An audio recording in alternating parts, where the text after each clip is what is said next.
મોડાસા વિધાનસભામાં અંતર્ગત આવતી વોર્ડ નંબર 8ની મોડાસા નગરપાલિકાની ચૂંટણી ખૂબ જ શાંતિપૂર્વક સરસ રીતે આયોજિત કરવામાં આવી।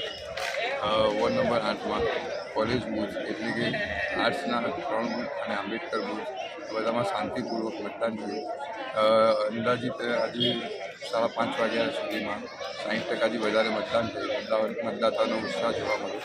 વધુમાં એક વાત કહેવાની થાય છે, ઘણા નવી જે યાદી આવી એ પ્રમાણે ઘણા બધા મતદાતાઓના નામ એક જગ્યાએથી જે રહે છે એ જગ્યાએ બીજી જગ્યાએ અન્ય જગ્યાએ અને ઘણા બધાને નામ શોધવામાં ખૂબ તકલીફ પડી। આ બાબતે હું પ્રશાસનનું ધ્યાન રાખું છું। નામ સમીનબેન બાકરોલિયા, એક્સ કોર્પોરેટર, હાલ મહિલા મંડળ ચલાવું છું।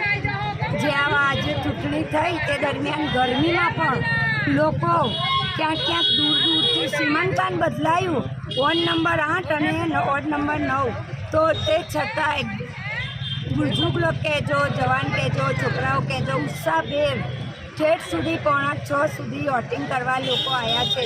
એવા તડકામાં બપોરે પણ કોઈને એમ નથી થયું 2:30 વાગ્યા છે નથી જવું, તે છતાં બી પબ્લિક બહાર નીકળીને વોટ સારી રીતે આપે છે અને મને લાગે છે કે 65% થી 70% વોટિંગ થઈ ગયું છે।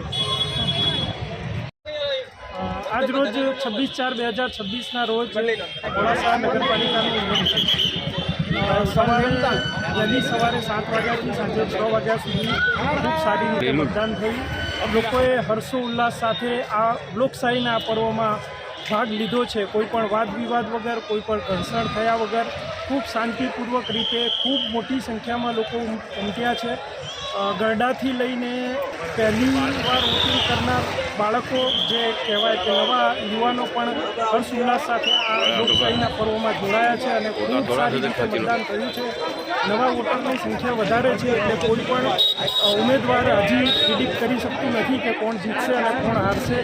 જીતે એને પણ મુબારક અને હારે એને પણ ધીરજ અને શાંતિથી આ પર્વનો લાભ લે બધા। અને આશા રાખું છું કે આપણા મોડાસાનો ખૂબ સારી રીતે વિકાસ થાય। જે પણ સત્તામાં આવે, જે પણ જીતે, મોડાસા નગરને ખૂબ ખુશહાલ બનાવે એવી ગુજારિશ કરું છું અને આ ફરીથી આ લોકશાહીના પર્વમાં તમામને હર્ષોલ્લાસ સાથે ભાગ લેવા બદલ તમામને અભિનંદન પાઠવું છું। Thank you.